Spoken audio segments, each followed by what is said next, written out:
Hello students, एक बार फिर हम आपके साथ हैं। ठीक है, हम आज स्टार्ट करते हैं। देखिए, अगला क्लासिफिकेशन है आपका परिक्षेपण माध्यम की प्रकृति के आधार पर। जो कोलाइडल सॉल्यूशन को या जो कोलाइड्स को हमने बांटा है, ठीक है, उसमें आपका जो सेकंड है आपका वो क्या है?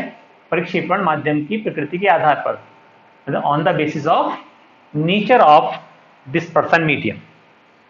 अब क्या है ये? देखिए, अगर आपका डिस्पर्सन मीडियम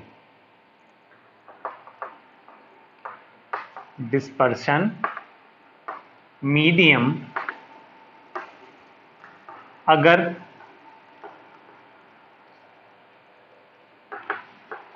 वाटर है, क्या है? वाटर है, तो आपका जो सोल बनेगा, कोलाइडल सॉल्यूशन बनेगा, वो आपका क्या कहलाता है? हाइड्रोसोल। हाइड्रोसोल, या एक नाम और देते हैं इसको, एक्वासोल। एक्वासोल। हाइड्रो का मतलब जानते ही, वाटर। एक्वा का मतलब भी वाटर ही होता है। तो अगर डिस्पर्सन मीडियम, परिक्षेपण माध्यम अगर वाटर है, जल है, जल में किसी चीज को घोला जा रहा है, तो वो जो सोल बनेगा वो आपका क्या बनेगा? हाइड्रोसोल कहलाएगा या एक्वासोल। ठीक है। अगर एल्कोहल है, अरे एल्कोहल में हम डिसॉल्व करें किसी भी चीज को, तब कहलाता है आपका एल्कोसॉल। क्या कहलाता है ये? एल्कोसॉल। आगे बात समझ में? और अगर आपका डिस्पर्सन मीडियम गैस है, गैस या एयर, गैस है या एयर है, ठीक है, वायु है या गैस है, तब जो आपका सोल बनेगा तब कहलाता वो एरोसॉल। क्या कहलाता है? एरोसॉल। और अगर आपका डिस्पर्सन मीडियम बेंजीन है, मान लीजिए हम वाटर में डिसॉल्व नहीं कर रहे हैं, एल्कोहल में डिसॉल्व नहीं कर रहे हैं, हम गैस में डिसॉल्व नहीं कर रहे हैं, हम किस में कर रहे हैं? बेंजीन। तो अगर बेंजीन आपका एज ए डिस्पर्सन मीडियम है या परिक्षेपण माध्यम है, तब आपका जो कोलाइडल सॉल बनता है वो आपका बेंजोसॉल कहलाता है। बेंजोसॉल। ठीक है। तो ये आपके 4 टाइप के आपके कोलाइडल सॉल्यूशन है। किस बेस पर?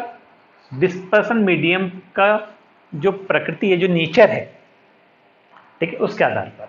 अगर डिस्पर्सन मीडियम वाटर है तो हाइड्रोसॉल, एक्वासॉल। एल्कोहल है तो एल्कोसॉल।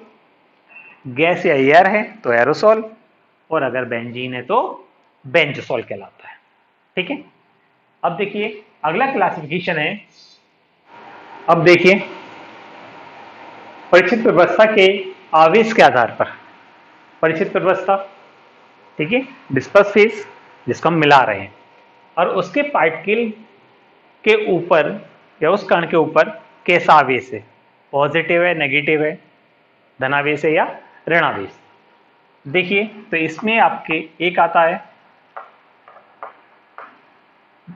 धनात्मक कोलाइड,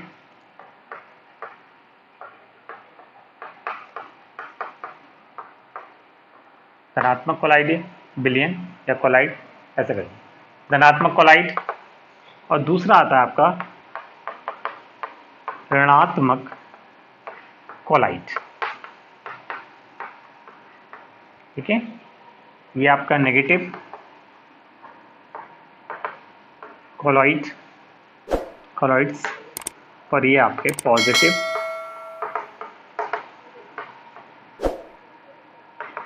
कोलॉइड्स। ठीक है।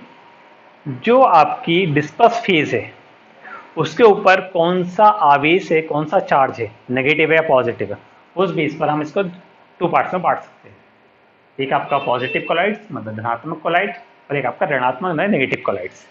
अब धनात्मक कोलाइड्स कौन से होंगे?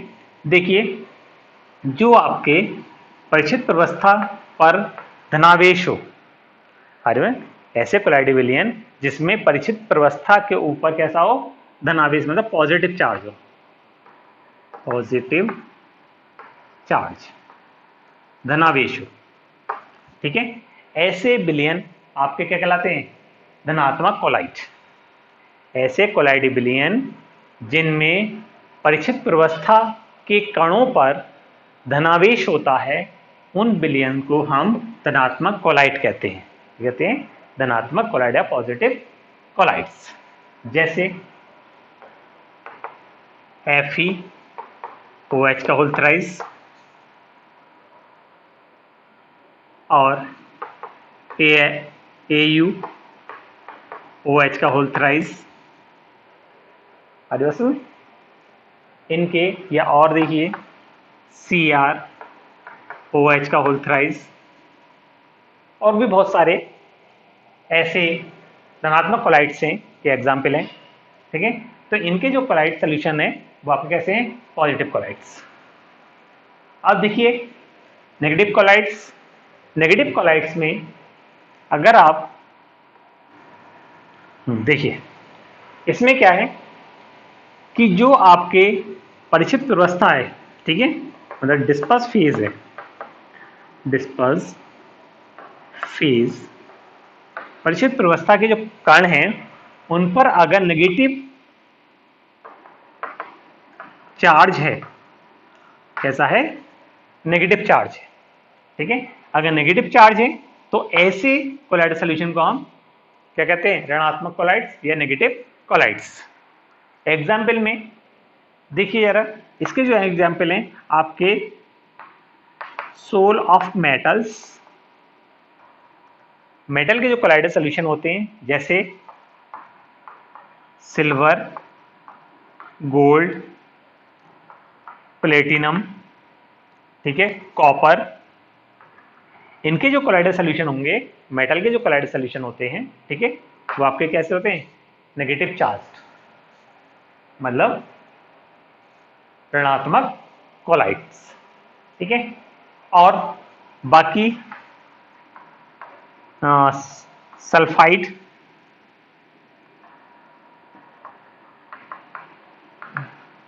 सल्फाइड सोल्स, ठीक है।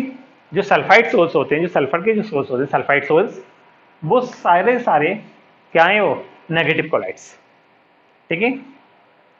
आपके सोर्स ऑफ सल्फाइड या कोलाइड सोल्यूशन ऑफ सल्फाइड या मेटल के जो कोलाइड सोल्यूशन होते हैं वो सारे कैसे होते हैं? ऋणात्मक कोलाइड, ठीक है। चलिए आज के लिए हम इतना ही रखते हैं। Okay bye.